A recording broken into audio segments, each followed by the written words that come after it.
जिस वक्त आधी रात देश के प्रधानमंत्री नरेंद्र मोदी हो सकता है सोए हों, उस वक्त हाड़ कपा देने वाली सर्दी में राहुल गांधी को सड़कों पर क्यों उतरना पड़ा? लोगों का दुख दर्द और उनकी समस्याएं क्यों जाननी पड़ी? दोस्तों, 15 अगस्त 2024 को लाल किले की प्राचीर से देश को दिए संबोधन में पीएम मोदी ने कहा था, भारत 2047 तक विकसित देश बन जाएगा।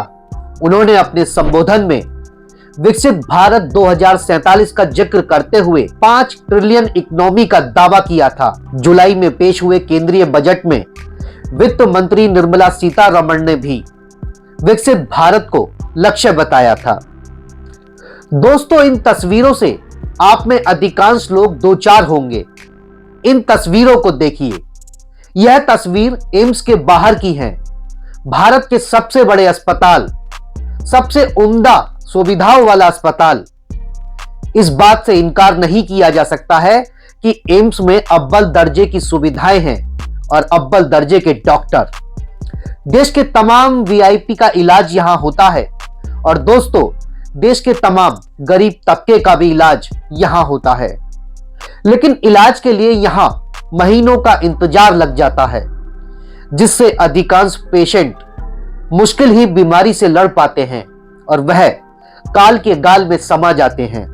इसकी वजह है देश में ऐसे मेडिकल इंस्टीट्यूट की संख्याओं में इजाफा न होना। भारत में बढ़ती जनसंख्या के बीच तमाम राज्यों में एम्स की शाखाओं का होना बेहद जरूरी है।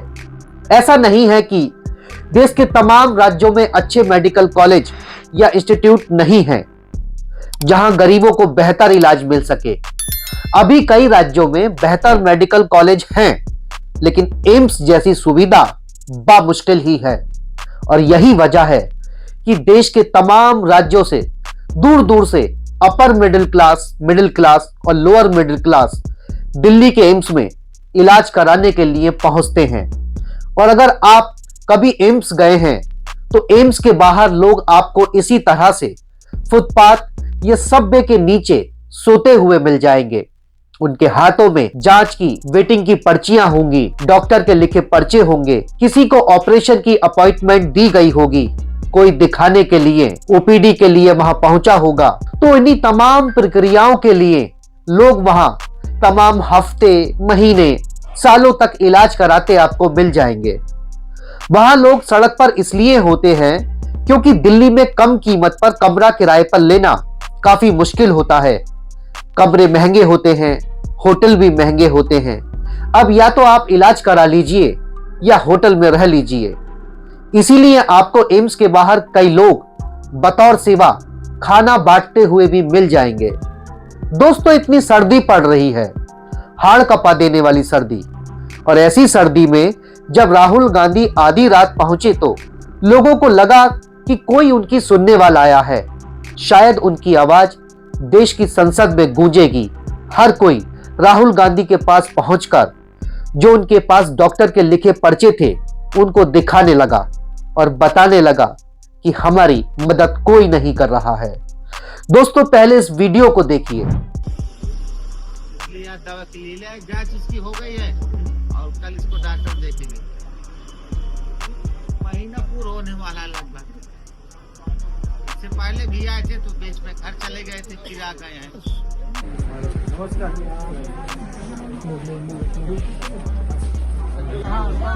कब दिए कब है अगले महीना में।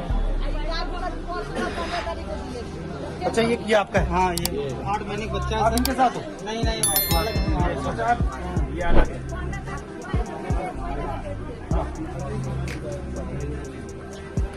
इसका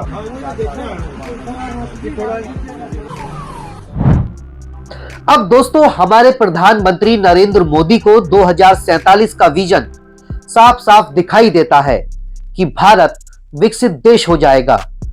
देश के गृह मंत्री अमित शाह को तो 2023 में पता चल गया था कि भारत 2025 के अंत तक 5 ट्रिलियन अमेरिकी डॉलर की अर्थव्यवस्था बन जाएगा।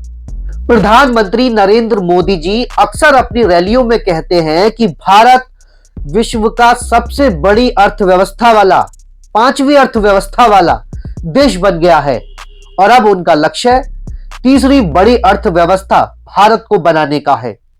अब दोस्तों, इस तरह की तस्वीरें जब सामने आती हैं तो गृह मंत्री, वित्त मंत्री और प्रधानमंत्री के सारे दावे हवा हवाई नजर आते हैं।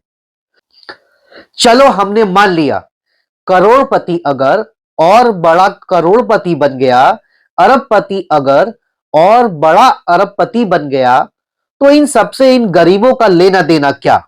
इस देश में असल में जो हमको चाहिए, तमाम देशवासियों को चाहिए, वह शिक्षा और स्वास्थ्य चाहिए, लेकिन हमको बदले में मिल रहा है हिंदू और मुस्लिम। दोस्तों, जितने भी लोग मुझे सुन रहे होंगे, सबके पास अपनी कहानी होगी अस्पतालों की, प्राइवेट अस्पतालों की, सरकारी अस्पतालों की, जिन परेशानियों से आप लोग गुजरे होंगे। प्राइवेट अस्पतालों में खुली लूट है, खुली लूट। कितने ऐसे लोग हैं जो प्राइवेट अस्पतालों में इलाज करा सकते हैं?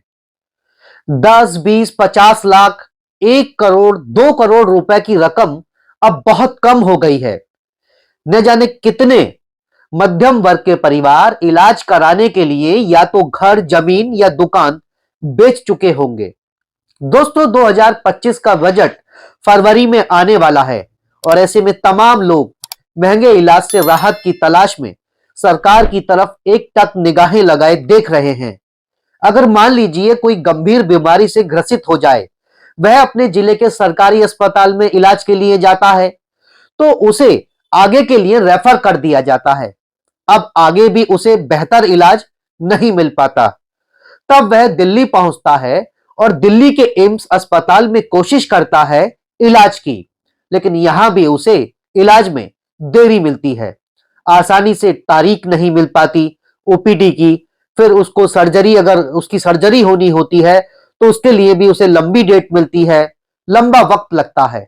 अब अगर आप कहेंगे कि अगर ऐसा ही है तो प्राइवेट अस्पताल ले जाइए, तो दोस्तों, प्राइवेट अस्पताल में इलाज कराना हर किसी के बस की बात नहीं है। और मिडिल क्लास की बात तो छोड़िए, जो अपर मिडिल क्लास वर्ग के लोग हैं उनके भी बस की बात नहीं है प्राइवेट अस्पताल में इलाज कराना। अगर आप एक सामान्य सी बीमारी में भी डॉक्टर के पास जाते हैं तो 500 रुपए से लेकर 800 रुपए, 1200 रुपए तक का पर्चा होता है, जो सिर्फ 3 दिन के लिए मान्य होता है और डॉक्टर 5 दिन की आपको दवाइयां देते हैं ताकि अगला पर्चा बन सके। यह सामान्य प्राइवेट अस्पतालों की फीस है। अगर आप बड़े अस्पतालों में जाएंगे तो इलाज कराना मुमकिन नहीं है।